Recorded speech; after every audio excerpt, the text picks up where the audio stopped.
It is unforgettable. I mean, from my few trips that I've done in my lifetime, I can vouch for that comment from you. Yes, it has got a lot to offer within one destination itself. You spoke about some SOPs that the government has put in place. See, a trip to Tanzania involves mainly road travel if you're doing the safari circuits. So has there been any change in the policy of number of people that would be allowed to travel in one vehicle? Because at the moment we do about 6 to 7 people in a vehicle, in a sort of a 4x4. Are there any rules that have been introduced to reduce the number of people? Absolutely. The safety and health of our guests, of tourists coming into Tanzania is of paramount importance to us. With the private sector, we were able to discuss with them and show them that we need to have that in place and see that the maximum people in each vehicle should be at least 4. We are also undergoing training for driver guides and tour operators to see that they adhere to that regulation. The vehicles are usually sprayed with special solutions to make sure that no virus gets in contact with the guest, but also sanitizers, masks are also given to guests the moment they board any of the tour vehicles. So we are taking precaution, and the number of guests per car has been reduced from 7 to 4. Okay, so that will have a direct reflection on the cost of the package, because the vehicle cost is a major factor in any package that we do for Tanzania. So that would result in a slight increase in the cost of the package. But of course, as you said, safety and health comes first. Come first. The rest follows, really. Well, enough of this COVID and the gloom and doom and everything. Could you tell the audience which are the major circuits that are popular when one is considering a visit to Tanzania? Because from our past experience, when we talk to the trade, Serengeti and Zanzibar are the names that pop up first in their mind. But I know from my own personal experience that there's a lot more to Tanzania than just Serengeti and Zanzibar. So could you just, for the benefit of the audience, which is predominantly, I mean, it's 100% travel trade only, so they would understand what else they could try to include in an itinerary that they're planning for Tanzania. When later on, I'll show you my presentation so that they'll get a better understanding of the circuits that we're talking about. But for a first-time traveler to Tanzania, the best circuit for them to come is the Northern Circuit. When I'm talking about the Northern Circuit, I'm talking about parks like the Serengeti. I'm talking about the Ngorongoro Crater. I'm talking about Kilimanjaro Mountain. I'm talking about Tarangire and Lake Manyara and Arusha National Parks. Those are the parks which are found in the northern part of Tanzania. But and also for a first-time visitor in Tanzania, most people usually like to combine the Northern Circuit and also a visit to the Spice Islands of Zanzibar. So that is that's the first circuit, the northern part of the country. Another very important and also beautiful circuit that also we're trying to promote is the Southern Tourist Circuit. The Southern Tourist Circuit includes the largest national park in Tanzania, which is Ruaha, but you also have other smaller parks which also have their own uniqueness, such as Kitulo, which is also called the Garden of Flowers. We also have Udzungwa and Mikumi. Those are just, and also of course, the Nyerere National Park, which is a new one, and the Selu. So those are the parks which are found in the Southern Circuit. We're also trying to divert some traffic, tourist traffic, to the western part of the country, not very far from the Great Lakes, near Lake Tanganyika, which is one of the deepest and longest lakes in the continent, but also Lake Victoria. We have 3 new national parks in that area, and we would like to show tourists what we have.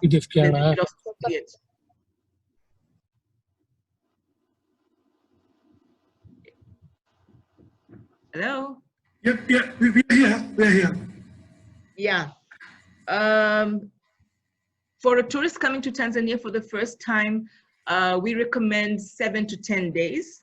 And if it's 7 to 10 days, we again would like to recommend that they start by visiting the northern circuit, take them to Ngorongoro Crater, also do Serengeti, and maybe one of the parks, either Lake Manyara or Tarangire or Arusha National Park. They can also visit, if they like to have the cultural experience, they can visit some of the cultural tourism programs that we have in that area. And if it's somebody who cannot conquer or climb Mount Kilimanjaro, then I do recommend that they at least go to the base of Mount Kilimanjaro and see the roof of Africa. So those are the things that they can do in the Northern Circuit. Another thing that a fairly new product that we're trying to promote is the Tanzanite experience, where tourists are able to visit some of the Tanzanite mines and see the whole process until the Tanzanite stone is being sold in some of the registered jewelry shops. So those are the things that you can do while you're in the Northern Tourist Circuit. So how many days would one need, or is it a day trip to do the Tanzanite experience? Yes, you can stay there for a day, go early in the morning and come back in the evening, and also enjoy lunch within the area. So is it close to Arusha or any of the other big towns? The mines are located very near Arusha, in fact, very near Kilimanjaro International Airport. So a visitor can land at Kilimanjaro International Airport, then do a 2 to 3 hours short visit, half-day visit in the mines, and then proceed, drive to Arusha town for overnight. Okay. Ms. Devota, there's one thing that I've been trying to promote since last 1 year, and that is my stores to Dar es Salaam, or Dar es Salaam and Zanzibar. Can you throw some light on the facilities available in Dar es Salaam for conferencing and for MICE groups that the Indian trade could take into consideration? Absolutely. Right now, Tanzania is trying to promote MICE and MICE tourism to Tanzania. We're trying to convince event planners to plan for their next meeting in our country. For those who will be arriving in Dar es Salaam, we have some state-of-art facilities, conference facilities that can be available for small groups to very large groups of more than 1,000. We have new hotels such as Johari Rotana, who has a beautiful facility and can accommodate more than, I think, 1,500 delegates in the very big room. We also have the Julius Nyerere International Conference Center, which again can accommodate large conferences and meetings. Okay, yes, I have experience with the Julius Nyerere facilities. And the icing on the cake is that with our new opened international airport, we are able to accommodate and to take care of many travelers. It's a state-of-the-art airport, and the government is doing all it can to improve the infrastructure within the city. We have the accommodation facilities in place. We have event planners, and yeah, we are ready to accommodate any meeting from India. That sounds very positive. That sounds very positive. Now, tell me, the grading of the hotels in the cities is fine, is basically, I know from my own experience, that you have a lot of international brands that exist in Dar es Salaam and a few in Arusha as well. But when one goes into the national parks, the game reserves, it is mainly the local chains or the local brands that have a good presence over there. Does the Tourist Board or the government of Tanzania have a formal grading system that these lodges have to follow? Yes, there is a formal grading system, and that is done, supervised under the Ministry of Natural Resources and Tourism. And all of the accommodation facilities need to be certified. As the Tourism Board, we will be delighted to help any of the operators if they need the list which comes from the ministry. But I just also wanted to inform you that we do have international chains such as Four Seasons.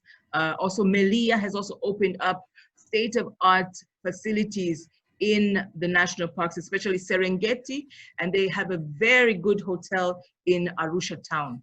So there are international hotel chains that are investing right now in Tanzania.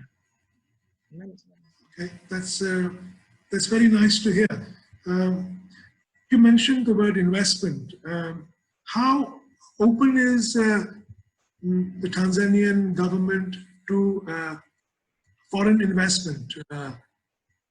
For example, from India, if any business person wishes to invest or have a small, medium, or a large operation, is the business environment friendly towards such foreign investment? The government of Tanzania right now is encouraging foreign investment. We have an institution called the Tanzania Investment Center, and they have been given the mandate to encourage foreign investments to come into Tanzania. There are a number of incentives that have been put into place, even for the tourism sector. And I'm sure if there's any investor who's thinking of investing in Tanzania, they can get that information from our embassy in India, but also they can contact us and we will link them up to the Tanzania Investment Center. Okay, so is it mandatory to have a local partner or a local sponsor or something like that? Or do you allow 100% foreign investment?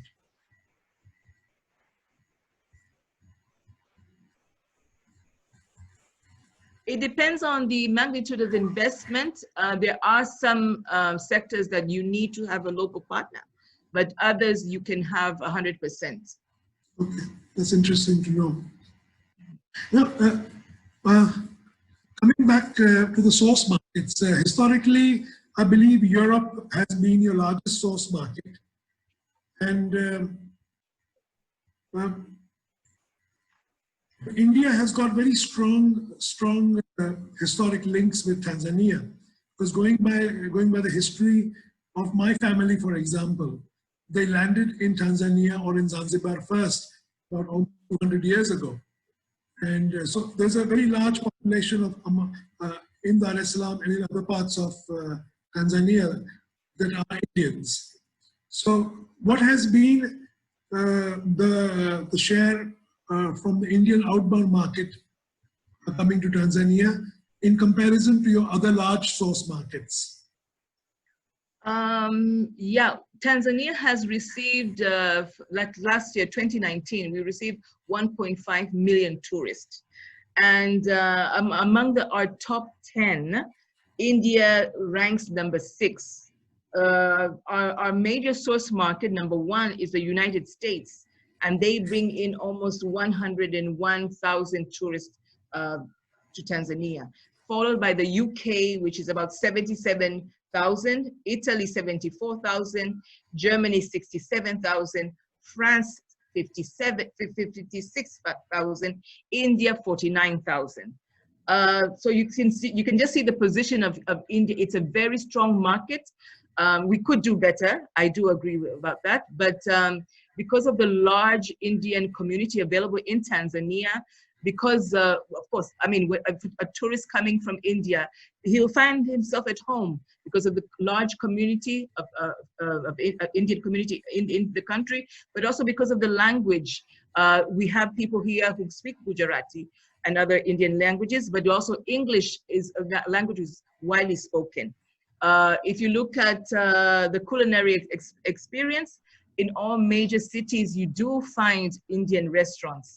So the spices, the sounds, India, I'm sure for any Indian tourist, when they come to Tanzania, they will find themselves at home. Yes, I can vouch for that. Having visited most of the places in Tanzania.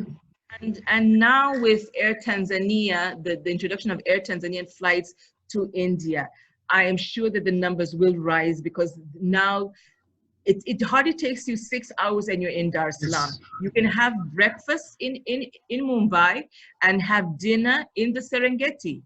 6 hours, it's a direct flight. What else can you ask for? Your timings before the COVID lockdown, they were sort of fantastic as well. You were leaving by sort of late at night or very early in the morning, and you were in Dar es Salaam around 6 a.m. Yeah. And the departure was at about 7 p.m., 7:30 p.m., and you were in Mumbai very early in the morning. So the timing is fantastic in that respect. So yes, I can vouch for that it would be beneficial. And plus, Air Tanzania uses a brand new fleet of 787s. Exactly. Liners, so they're very comfortable as well. The major challenge that I personally face when I'm trying to promote Tanzania as a destination within this market is negligible destination awareness, even among the trade. So I think there is a challenge that is faced by B2B players like us, or wholesalers who specialize in Africa. And eventually that challenge is also faced by the travel agents who are talking to the end consumer. So are there any plans that you have in place or are planning to put in place to get rid of that hurdle or to help us out really in pushing the destination? We will be working very closely with Air Tanzania, especially the Air Tanzania office in India, to make sure that travel agents are brought on board so that they're facilitated and able to sell the destination. We're going to be working with Air Tanzania to organize, as I said before, farm trips for travel agencies in India, so that at least they can come see for themselves, experience what we have to offer, and be given the tools of how to sell our destination. So that's one of the things that we're going to do to see that Tanzania is put in the minds of the Indian travel market. But we are also planning to invite journalists from some of the major media companies in India, so that they too can come and see, and when they return, show in the Indian market what Tanzania has to offer. I do believe that we need to do more online marketing, and that's why my team right now is trying to work very closely with the other media companies in Tanzania and also in India to see how we're going to promote Destination Tanzania online. I take note of your point that you are working closely with Air Tanzania, but from past experience, what happens is that the airline is focused more on the travel trade sector that is vibrant in selling tickets. So the airline's knowledge of tour operators sometimes is negligible, because especially in a market like India, you've got some travel agents who are huge when it comes to selling airline tickets, but they don't do any tour packages.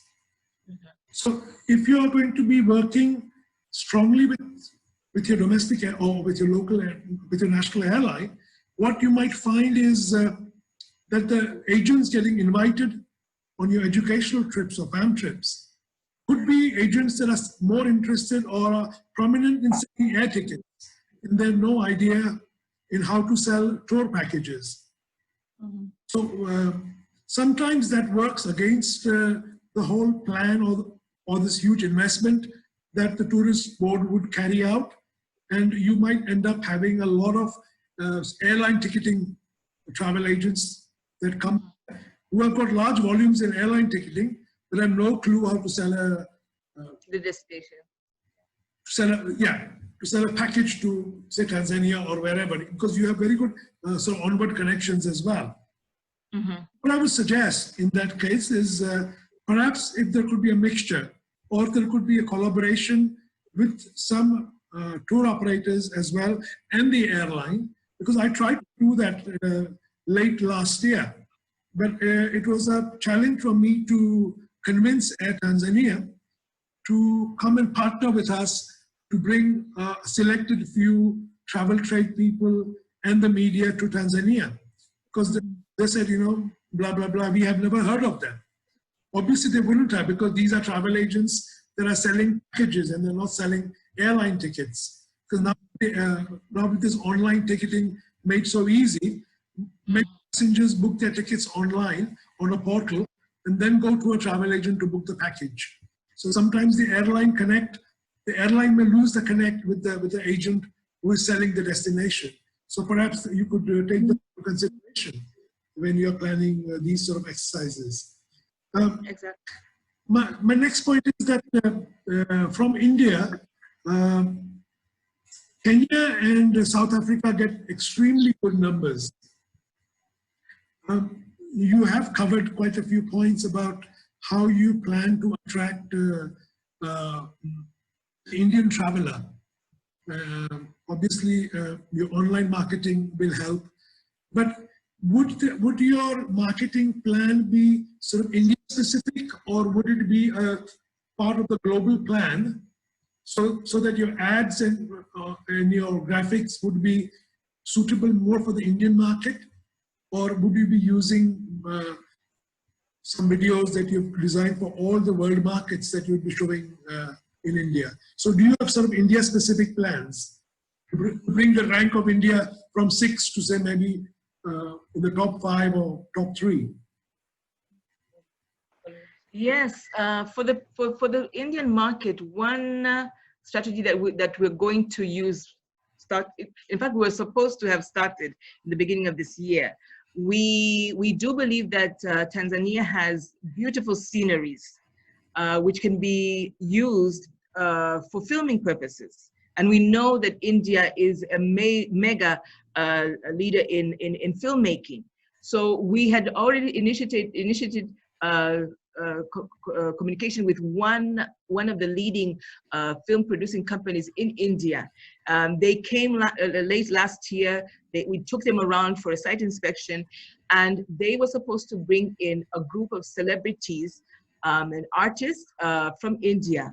And we were supposed to take them for shooting in different places.